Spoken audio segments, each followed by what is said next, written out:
नमस्कार, आप देख रहे हैं कंज्यूमर किंग। मैं हूं आपके साथ कविता थपलियाल। और साइबर सिक्योरिटी को आज के समय की ज़रूरत कहा जाए तो गलत नहीं होगा। बढ़ती तकनीक और कंप्यूटर के इस्तेमाल ने इस फील्ड में प्रोफेशनल्स की डिमांड को बढ़ा दिया है। बीते समय में बहुत से संस्थानों को साइबर हमलों का सामना करना पड़ा और आगे भी इनकी संभावना बनी है। अब ऐसे में उन प्रोफेशनल्स की ज़रूरत है जो संस्थानों को उनके डेटा को साइबर अटैक से बचा सकें, और इसी वजह से साइबर सिक्योरिटी एक्सपर्ट की ज़रूरत भी दिन पर दिन बढ़ती ही जा रही है।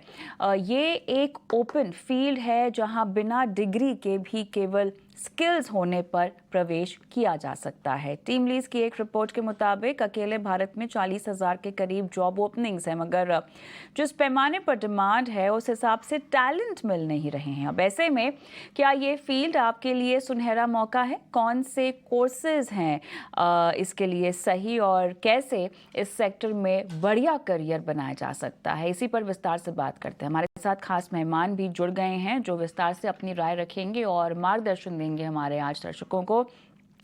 Bharat Bharadwaj, CEO president Jitin Chawla centre for career development, Pawan Duggal साहब मेरे साथ जुड़ गए हैं, cyber lawyer Anuj Agarwal, cyber expert, और Sumit Sabharwal, CEO TeamLease HR take.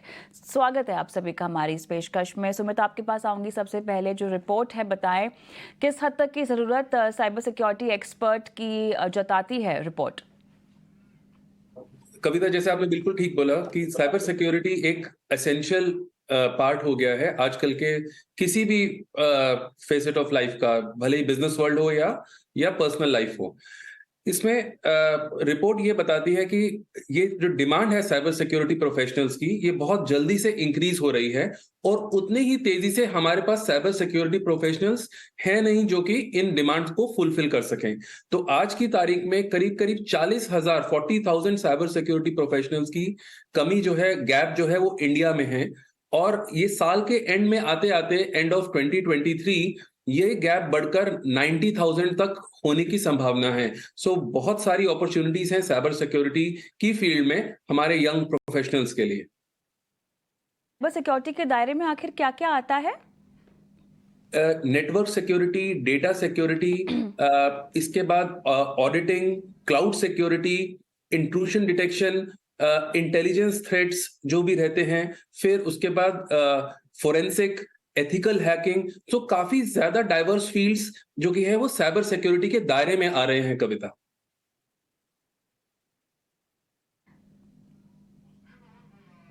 चलिए, पवन जी के पास मुझे ये सवाल ले जाना था, क्योंकि जैसे कि सुमित, आपने कई सारे पैमाने बताए जो कि दायरे में आते हैं साइबर सिक्योरिटी के, लेकिन पवन जी, क्योंकि आप प्रोफेशनल हैं, अनुज आप भी एक प्रोफेशनल हैं, ज़रूरतें एक चीज़ होती हैं थियोरेटिकली, और अगर हम इसका अमल करना चाहें, ज़मीनी हकीकत शायद कुछ और होती है। बताएं पवन जी, किस किस दायरे में साइबर सिक्योरिटी में जो है आप टैलेंट ढूंढ सकते हैं एज एन एम्प्लॉयर, और आपके पास मौके हैं इस इंडस्ट्री में, इस क्षेत्र में प्रवेश करने के लिए as a talent, as an employee? देखिए, आज साइबर सुरक्षा है हम लोगों की जिंदगी की सेंट्रल लाइफलाइन बन चुकी है, और इस संदर्भ में हर सेक्टर में हम पाते हैं कि साइबर सिक्योरिटी एक बहुत ही महत्वपूर्ण भूमिका निभा रहा है। लेकिन समस्या ये है कि अब साइबर सिक्योरिटी आ तो गई है इतनी सेंट्रल, लेकिन उसको हम डील कैसे करें, हम किस तरीके से उसे प्रोफेशनल एंगल से उसको टैकल करें, ये एक बहुत बड़ी चुनौती होती है। तो हम अक्सर पाते हैं, और कई सालों से पा रहे हैं, और हर साल पाते हैं कि पोजीशन खराब होती जा रही है, बद से बदतर होती जा रही है। हर साल लगता है कि साहब इस साल हमें इतने लाख साइबर सुरक्षा के हमको एक्सपर्ट चाहिए, प्रोफेशनल चाहिए, मिलते नहीं। क्यों? क्योंकि हम लोगों की जो डिमांड है वो ज्यादा है, लेकिन जो सप्लाई हमारी एजुकेशन इंस्टीट्यूशंस कर रही हैं वो कम कर रही हैं। तो जितने लोग पढ़ के आते हैं साइबर सुरक्षा के, वो ऑटोमेटिकली ऑब्जॉर्ब हो जाते हैं, लग जाते हैं। लेकिन अब हो क्या रहा है, क्योंकि अब साइबर सुरक्षा की सेंध के माध्यम से आपके डेटा को टारगेट किया जा रहा है, आपकी रेपुटेशन, गुडविल, स्टैंडिंग को टारगेट किया जा सकता है। तो हम आज पाते हैं कि हम बहुत जबरदस्त वैक्यूम्स आ गया है, डिमांड हम बहुत ज्यादा रख रहे हैं, ज्यादा से लोग चाह रहे हैं, उन्हें नौकरियां भी देना चाह रहे हैं, लेकिन लोग उपलब्ध नहीं है, और या अगर वो उपलब्ध है तो उनके पास उतनी साइबर सुरक्षा की काबिलियतें या उनकी टेक्निकल एक्सपर्टीज मौजूद नहीं है। और यहाँ पर ही नई एजुकेशन पॉलिसी जो आ रही है केंद्रीय सरकार की, वो एक बहुत ही महत्वपूर्ण रोल प्ले कर रही है, क्योंकि वो अब नए नए प्रकार से साइबर सुरक्षा के नए कोर्सेज लोगों को प्रदान करने की फ्लेक्सिबिलिटी देगा। उससे लगता है कि ज्यादा और सप्लाई आएगी साइबर सुरक्षा के प्रोफेशनल्स की। और साइबर सुरक्षा केवल एक बहुत बड़ा पैमाना नहीं है, उसकी छत के नीचे या उसकी छाते के नीचे अलग अलग छोटे छोटे पैमाने भी हम देख रहे हैं उत्पन्न हो रहा है। चाहे हम साइबर सुरक्षा की बात करें क्रिटिकल इंफॉर्मेशन इंफ्रास्ट्रक्चर में, चाहे हम बात करें मेडिकल सेक्टर में, चाहे बात हम करें बैंकिंग और फाइनेंशियल सेक्टर में, चाहे बात करें हम मैन्युफैक्चरिंग में, चाहे बात करें आपके जो कंज्यूमर इंडस्ट्री है और कंज्यूमर ड्यूरेबल्स इंडस्ट्री है, हर सेक्टर में अब आपको साइबर सुरक्षा के लिए साइबर सिक्योरिटी एक्सपर्ट चाहिए। और अब तो कानून भी बदल रहा है। पिछले साल केंद्रीय सरकार आईटी डायरेक्शंस 2022 ला चुकी है, जो अमल कर चुकी है। उसके तहत हर कंपनी जो भारतवर्ष में है उसके अब मैंडेटरी दायित्व दिया गया है कि अगर आपके यहाँ साइबर सुरक्षा में सेंध की घटना होती है या सस्पेक्टेड साइबर सिक्योरिटी ब्रीच होता है, तब भी आपको उसे मैंडेटरली सरकार को रिपोर्ट करना है। आप नहीं रिपोर्ट करेंगे तो दंडनीय अपराध बन जाता है। तो सडनली हर कंपनी को आवश्यकता आ गई है कि आप साइबर सुरक्षा डिपार्टमेंट को मैन करने के लिए लोग लेकर आए, साथ साथ इफेक्टिव टूल्स भी अपनाएं, ताकि आप कानून के जो प्रावधान है उनका पालन भी कर सकें, अपनी जो लाइबिलिटी है उसको लिमिट भी कर सकें, और अपनी जो ऑफरिंग्स हैं और अपना जो डेटा है उसको ज्यादा सशक्त भी कर सकें। और इस संदर्भ में जितनी हम और सप्लाई को बढ़ा सकेंगे उतना अच्छा होगा। हम ऑलरेडी दुनिया के सबसे बड़े जनसंख्या वाले राष्ट्र बन चुके हैं। इस जनसंख्या वाले राष्ट्र की कांस्टेंट डिमांड बढ़ रही है कि साइबर सुरक्षा के नए नए प्रोफेशनल्स आए और नए नए सेक्टर्स में जाकर अपने रोल्स को निभाएं। कि जैसे कि आपने बताया कि इसकी डिमांड इतनी ज़्यादा है, तो अनुज, टेक्नोलॉजी भी बदल रही है लगातार, डिमांड भी ज़्यादा बढ़ रही है और उसी तरह से साइबर सिक्योरिटी को लेकर जो मुद्दे हैं, जो कंसर्न्स हैं, वो भी बढ़ते ही जा रहे हैं। इन सब में तालमेल बिठाना बहुत ज़रूरी है, लेकिन ये होगा कैसे, ये सबसे बड़ा सवाल है। ऐसा नहीं है कि लोगों में जागरूकता नहीं है, ऐसा नहीं है कि इंडस्ट्री प्रोफेशनल्स भी इसको लेकर आगे नहीं बढ़ रहे हैं, फिर भी कहीं ना कहीं कमी हमें दिखाई दे रही है। जो मौजूदा टैलेंट पूल अवेलेबल है अनुज, वो कितना सही है, या डिमांड भले ही यहाँ पर बहुत ज़्यादा है, लेकिन फिलहाल जो मौजूदा लोग हैं उनकी क्वालिटी को लेकर क्या कोई कंसर्न? देखिए, आपने अच्छा बात रखा सामने। साइबर सिक्योरिटी में क्या क्या इंक्लूडेड है, ये अभी किसी ने डिफाइन नहीं किया है। साइबर सिक्योरिटी एक बहुत बड़ा क्षेत्र है जिसमें ना सिर्फ टेक्निकल साइबर सिक्योरिटी की बात होती है, उसमें लीगल और रेगुलेटरी कंप्लाइंस की भी बात होती है।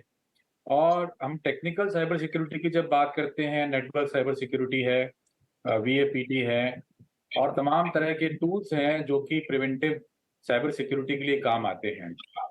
इसके बाद साइबर सिक्योरिटी का ही हिस्सा फॉरेंसिक्स है कि अगर प्रिवेंशन करने के बावजूद भी अगर कोई इंसिडेंट हो जाता है तो उसको किस प्रकार से इन्वेस्टिगेट करें और किस प्रकार से उसका आगे देखभाल करें, उससे रोक टोक करें। इसी में साथ साथ गवर्नमेंट के रेगुलेशंस हैं, जहां पर सेबी की तरफ से अपनी रेगुलेशंस हैं जो उनके एंटिटीज हैं उनसे रेगुलेट होती हैं। RBI जितनी भी बैंकिंग और फाइनेंशियल एंटिटीज हैं उन सभी के लिए पूरा साइबर सिक्योरिटी फ्रेमवर्क ला चुकी है और बहुत स्ट्रिक्टली उसको फॉलो कर रही है। इसके अलावा IRDAI सारे इंश्योरेंस कंपनीज और अब तो उन्होंने इंटरमीडियरीज जो ब्रोकर्स हैं उन पर भी साइबर सिक्योरिटी का फ्रेमवर्क लागू किया है। तो कुछ ये तो बहुत ही प्रमुख इंडस्ट्रीज हैं। इसके अलावा IT एक्ट के तहत जो हमारे क्रिटिकल इंफ्रास्ट्रक्चर हैं, जैसे UIDAI है या टेलीकॉम कंपनीज हैं, बैंकिंग नेटवर्क है, उसके लिए बहुत स्ट्रिक्ट गाइडलाइंस हैं। लेकिन वास्तविकता ये है कि अभी तक हमारे यहाँ कोई भी एक ऐसा कोर्स या कोई ऐसा फ्रेमवर्क नहीं है जिससे हम पता लगा सकें कि जिसमें सारी चीजें इंक्लूडेड हो, और उसको पास करने के बाद प्लस कोई ऐसी सरकारी एजेंसी या एक्रेडिटेशन एजेंसी अभी भारत में नहीं है जो जिससे आप सर्टिफिकेट ले लें या जिसके आप कोर्स को पास कर लें और आपको पता चल जाए कि हाँ आप साइबर सिक्योरिटी एक्सपर्ट हैं। तो ये कुछ ऐसी कमियां हैं जो अभी तक हम लोग जिससे जूझ रहे हैं। हमारा जो एक कानून आने वाला है डेटा प्रोटेक्शन के लिए, वो कई सालों से पार्लियामेंट में हैंग कर रहा है और अभी तक वो पास नहीं हो पा रहा है। तो कुछ लोग जो इसमें आना चाहते हैं, वो कहीं न कहीं उस कानून की नहीं आने की वजह से भी रुके हुए हैं। तो ये सारे चैलेंजेस हैं, लेकिन मैं आपको इसका पॉजिटिव साइड ये बताऊँ कि हमारे यहाँ इंडस्ट्री में बहुत सारे लोग ऐसे हैं जो ट्रेनिंग दे रहे हैं। कुछ बाहर की एजेंसीज भी हैं जो ट्रेनिंग दे रही हैं और बहुत ही क्वालिटी टैलेंट हमारे पास इंडिया में अभी अवेलेबल है।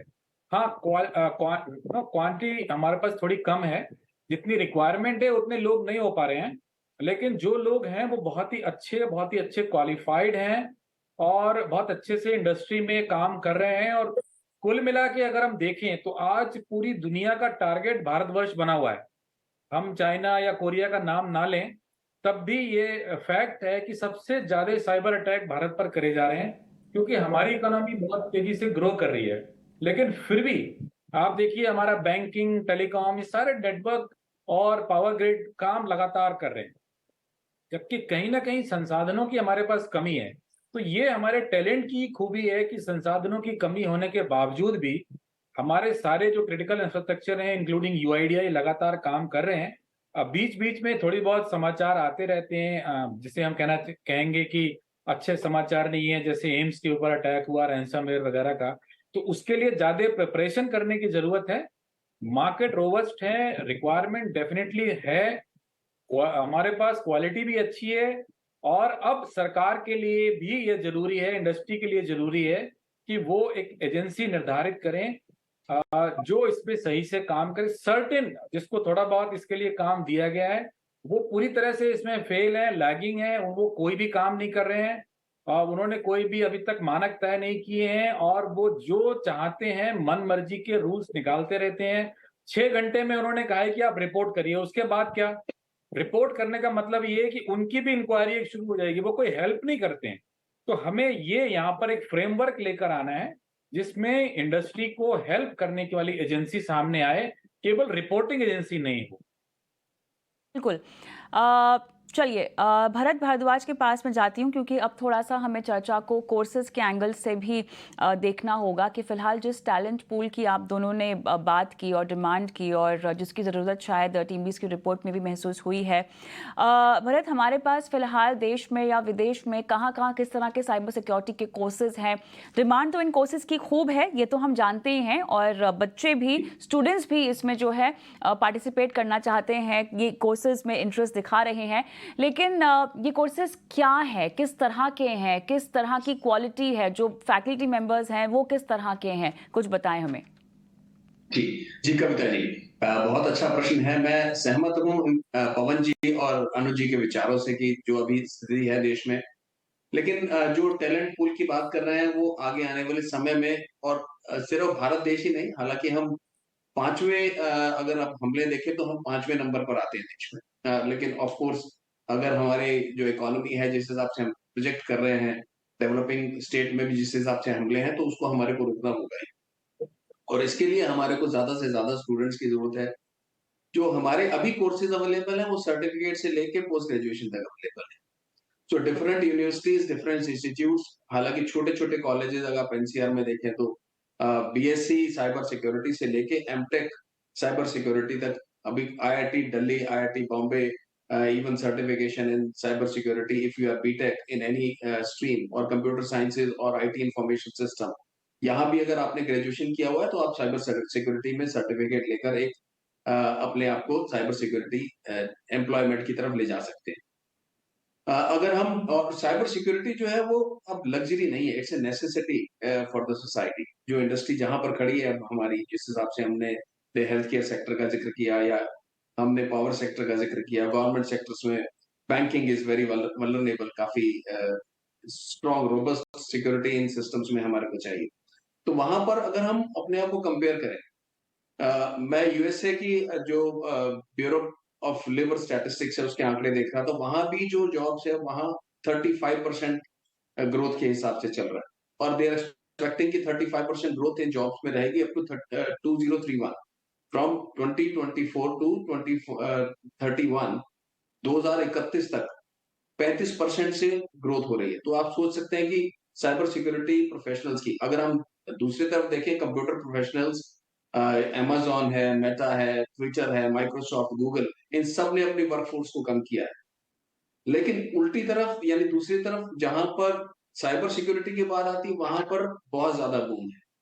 तो आई सजेस्ट कि जो हमारे प्रोफेशनल्स अगर कंप्यूटर साइंस की तरफ से या सॉफ्टवेयर में कुछ भी काम कर रहे हैं, they can take a certificate, upgrade पर भी अवेलेबल है, या छोटे अगर हमारे अच्छे इंस्टीट्यूट्स हैं वहां पर भी कॉलेजेस अवेलेबल हैं जहां पर सर्टिफिकेशन कोर्स लेकर वो अपना अ, दायित्व निभा सकते हैं साइबर सिक्योरिटी की तरफ। जी। स्पेसिफिक कोर्सेज के बारे में अगर आप हमें बता पाएंगे तो कहाँ पर ज़्यादा विदेश में लोगों का दिलचस्पी है, रुझान है, भारत से बच्चे जहाँ जा रहे हैं? ये अगर टॉप आईआईटीज देखें, आईआईटी कानपुर में सबसे सस्ता है, 4,500 रुपए में आप सर्टिफिकेट ले सकते हैं। लेकिन अगर आप आईआईटी दिल्ली में जाएंगे तो वहां थोड़ा सा ज्यादा हो जाता है। पूरा कोर्स अगर बीटेक और बीएससी करेंगे, बीएससी अगर आप देखें तो यहाँ पर के आर मंगला में एक इंस्टीट्यूट है गुड़गांव में, यूनिवर्सिटी, उनके पास बीएससी साइबर सिक्योरिटी अवेलेबल है, which is at very nominal cost. तो अगर बीटेक की तरफ जाएंगे तो थोड़ा सा ऑफ कोर्स बेंगलोर में भी हमारे पास कोर्सेज हैं, हमारे पास आईआईटी कानपुर में भी कुछ स्पेसिफिक एरियाज उन्होंने शुरू किए हैं। अब ऑल ओवर ग्लोब जो लोग बाहर जाना चाहते हैं तो रशिया के पास एक एस्टोनिया नाम का एक कंट्री है। You will be surprised to see they have progressed a lot in those courses, and cost of education is also very nominal. So they produce, they have visualized maybe some years ago that this demand is going to increase, and they have put a lot of efforts to nurture this course. So Estonia is also supposed to be hub of cyber security professionals. So अगर आप international पर जाना चाहते हैं, international level पे जहां पर jobs of course through out the globe cyber security की जॉब्स बहुत तेजी से बढ़ रही हैं, तो जो लोग सक्षम हैं वो एस्टोनिया में जाकर भी कोर्स कर सकते हैं। चलिए, अब एक और पहलू जो मुझे सुमित से समझना है वो ये है कि इन कोर्सेज के बाद शुरुआती पैकेज क्या होता है अगर किसी को नौकरी दी जाए, और कोर्स करने के बाद जो प्रेफर करती हैं कंपनियां, ऑन एन एक्सपीरियंस तो होगा नहीं, अगर है तो किस तरह के एक्सपीरियंस को देखा जाता है और शुरुआती पैकेज कितना मिलता है? अगर इंडिया में देखें तो प्रोफेशनल्स को करीब 50,000 इसमें जो बहुत वेरिएशन है, मान लीजिए अभी किसी ने कोर्स किया है और वो अगर सिर्फ वो ग्रेजुएट है और उसको शुरुआत करनी है, तो शुरुआत हो सकती है रोल से, स्पेशलिस्ट के रोल से शुरुआत हो सकती है, जो कि 3 से 6 लाख पर एनम के से शुरुआत हो सकती है पैकेज की। इसके अंदर जैसे ही किसी भी स्टूडेंट को या प्रोफेशनल को 1 या 2 साल का एक्सपीरियंस हो जाता है, वो सीधा ही इस 6 से 8 लाख के ब्रैकेट में आ जाता है। लेकिन हम देखते हैं ये जो कविता जो सैलरी है इसमें बहुत जल्दी बढ़ रही है। आप मान लीजिए किसी को 5 से 8 साल का एक्सपीरियंस है इसके अंदर, तो वो आराम से 15 से 18 लाख रुपए की सैलरी जो है वो ले सकते हैं, जो कि एक बहुत डिफिकल्ट है किसी भी दूसरे सेक्टर्स में। तो शुरुआत है 3 से 6 लाख के बीच में, और 1-2 साल के एक्सपीरियंस में ये करीब काफी अच्छी तरीके से एक्सेलरेट होता है। कविता जी, केवल एक आधा कोर्स करना काफ़ी नहीं होगा ना, जिस तरह से डिमांड बढ़ रही है और जिस तरह से टेक्नोलॉजी अपग्रेड हो रही है, आपको अपस्किल और अपग्रेड अपने आप को करते रहना होगा। तो इवन मौजूदा प्रोफेशनल्स जो हैं, जो वो सीख चुके हैं, वो तो काफ़ी नहीं है, तो कैसे अपनी अपस्किलिंग पर ध्यान दें, ये भी एक बहुत बड़ा सवाल है। करेक्ट। इसमें क्या रहता है कविता की पवन जी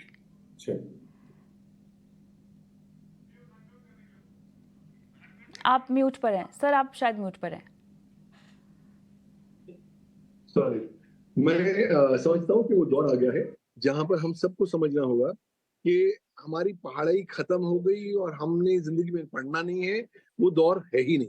आज दौर है कोविड-19 के बाद कि हमें लगातार अपने स्किल सेट्स को कॉन्स्टेंटली अपडेट करना पड़ेगा, और उसके लिए जरूरत होगा कि आप नए कोर्सेज करें।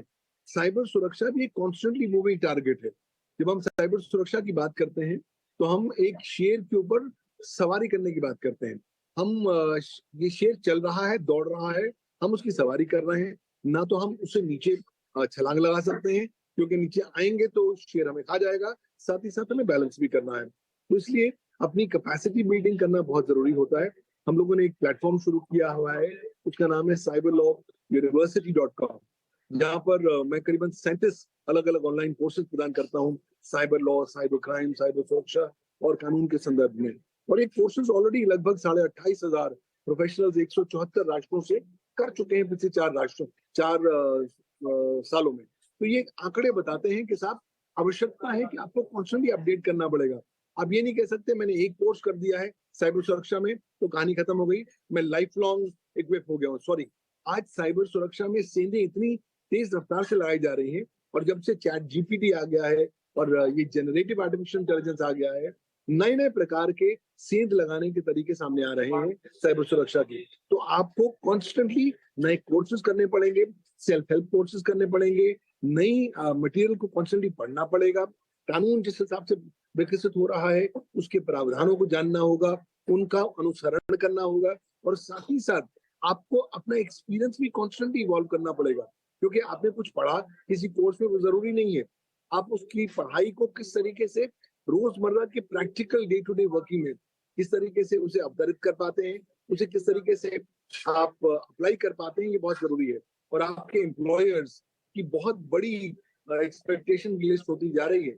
अगर आप साइबर सुरक्षा में हैं तो वो उम्मीद करते हैं कि सुबह से लेकर शाम तक साइबर सुरक्षा का काम आप कंपनी का करेंगे, घर जाएंगे, नए वहां कोर्सेज करेंगे, अगले दिन आएंगे तो आप नई जो ग्लोबल डेवलपमेंट्स है उसके बारे में आप कंपनी को बताएंगे, ताकि कंपनी के डेटा को भी हम संरक्षित रख सकें। तो मुझे लगता है कॉन्स्टेंट अपडेशन करनी पड़ेगी, और जरूरी नहीं है कि आप सरकार के कोर्सेज करें, प्राइवेट कोर्सेज करें, प्राइवेट प्लेटफॉर्म पे कोर्सेज करें, जहां पर आपको जानकारी ज्ञान मिल सकता है उसको कोर्सेज को करें। लेकिन आज प्रोफेशनल दुनिया कहती है कि साहब हमें ज्ञान की जरूरत नहीं है, हमें जरूरत है कि उस ज्ञान से क्या विजडम निकल के आई है जिसका हम अनुसरण कर सकते हैं, जिसे हम प्रैक्टिकली इंप्लीमेंट कर सकते हैं अपने डे टू डे ऑपरेशंस में। तो मुझे लगता है कि देखने में बहुत ग्लैमर सेक्सी लगता है ये तमाम सारा साइबर सुरक्षा का खेल, लेकिन अल्टीमेटली बहुत मेहनत है, बहुत शोध है, और लगातार प्रयास आपको करना पड़ेगा अपनी अपडेशन करने के लिए और अपने आप को टॉपिकल और रेलेवेंट बनाने के लिए।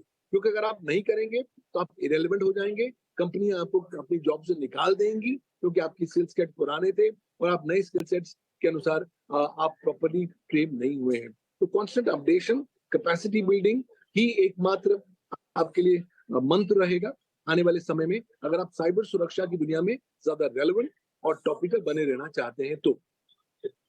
यहाँ पर आपके पास मौके भी हैं और मौक़ों को भुनाने के लिए आपके पास बहुत सारे विकल्प भी हैं।